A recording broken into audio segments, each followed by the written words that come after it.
Assalamualaikum warahmatullahi wabarakatuh. Halo guys, kembali lagi dengan saya Alia Desti Azizah. Jadi kali ini saya akan membahas mengenai informasi sebagai makna data dengan ruang lingkup politik, sosial, budaya, dan hukum serta pendidikan agama Islam. Di era modern ini, kita sudah pasti dibanjiri oleh data setiap saat. Namun, data itu sendiri belum tentu berguna. Data baru menjadi bermakna ketika diolah, diberi konteks, dipahami, dan akhirnya disebut sebagai informasi. Apa sih informasi itu? Informasi adalah makna yang kita tarik dari data yang memberi arti, arah, dan pemahaman.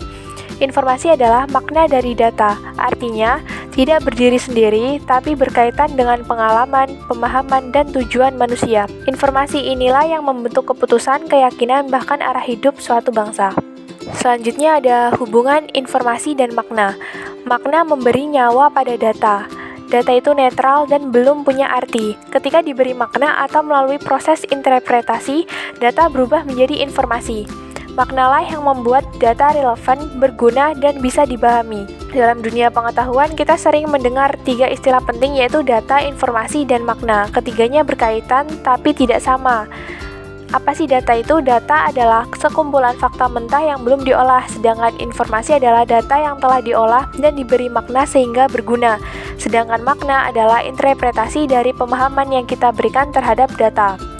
Seperti contoh, 30 derajat Celcius itu kan hanya angka, itu termasuk ke dalam data. Setelah diberi makna, seperti cuaca panas, perlu pakai pakaian ringan atau informasi yang berguna, atau 90 kg itu kan hanya angka. Setelah diberi makna menjadi berat badan seseorang, lalu dikontekstualisasi untuk kesehatan, maka ia menjadi informasi. Misalnya, orang itu perlu diet karena beratnya berlebih. Jadi, makna adalah jembatan yang mengubah data menjadi informasi. Selanjutnya itu ada informasi bergantung pada konteks makna. Informasi tidak pernah berdiri sendiri, ia terikat konteks sosial, budaya, agama, politik, hukum. Konteks ini menentukan bagaimana data dimaknai dan apa informasi yang dihasilkan. Yang ketiga itu ada proses transformasi dari data menjadi makna dan menjadi informasi. Teman-teman bisa melihat pada layar, bisa disimpulkan bahwa tanpa makna data tetap mati, sedangkan makna adalah kunci yang mengaktifkan informasi. Selanjutnya itu makna bisa berubah, informasi ikut berubah. Karena bergantung pada konteks, budaya, zaman, nilai-nilai, dan interpretasi, makna itu subjektif. Orang berbeda bisa memberikan makna berbeda terhadap data yang sama. Makna terhadap suatu data bisa berubah seiring waktu, tergantung perubahan budaya, pengetahuan, atau pengalaman kolektif. Dengan hal itu, maka informasi juga bisa berubah.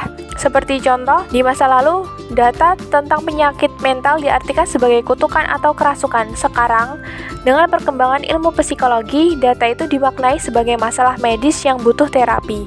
Selanjutnya itu ada implikasi hubungan informasi dan makna di berbagai bidang.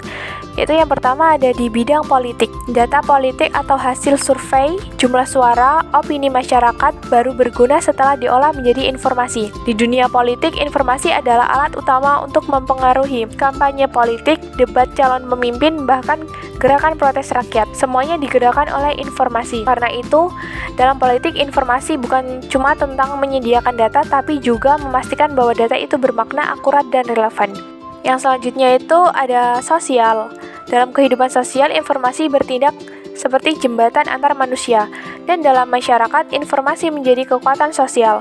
Data sosial seperti tingkat kemiskinan, pendidikan, kesehatan harus dimaknai untuk memahami kebutuhan sosial. Dengan hal itu, informasi berperan membangun kesadaran kolektif dan membentuk solidaritas atau gerakan sosial. Selanjutnya itu ada budaya. Budaya dibentuk dan diwariskan melalui informasi seperti cerita, tradisi, simbol. Budaya bisa bertahan karena informasi tentangnya terus diwariskan. Informasi dalam hal ini berperan dalam penyebaran dan perubahan budaya. Seperti contoh, film dan musik dapat memperkenalkan nilai-nilai budaya baru, sementara tradisi lokal dapat diabadikan dan disebarluaskan melalui media digital. Cerita rakyat, tarian tradisional, upacara adat, semuanya disampaikan dari satu generasi ke generasi berikutnya lewat narasi, simbol, dan praktek sosial. Selanjutnya itu ada hukum. Data hukum seperti pasal, putusan, dan bukti diproses menjadi informasi hukum saat diberi tafsir oleh hakim, pengacara, atau akademisi.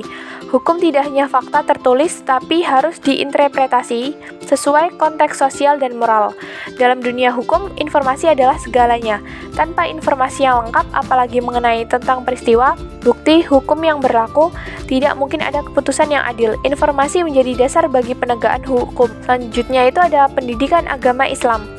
Dalam pendidikan agama Islam, informasi tidak hanya penting, tapi juga sakral. Data wahyu seperti Al-Quran dan hadis menjadi informasi setelah dipahami maknanya melalui tafsir, syarah, dan ijtihad.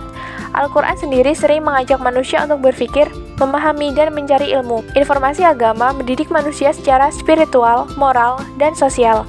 Informasi di sini juga digunakan untuk menyampaikan ajaran agama, menginterpretasikan teks suci, dan mengimplementasikan nilai-nilai agama dalam kehidupan sehari-hari. Kalau ajaran agama Islam hanya disampaikan setengah-setengah atau tanpa pemahaman yang mendalam, bisa berbahaya. Misalnya, kalau seseorang hanya tahu potongan ayat tanpa memahami konteksnya, dia bisa salah dalam menerapkan ajaran agama. Mungkin sekian pemaparan dari saya mengenai materi kali ini.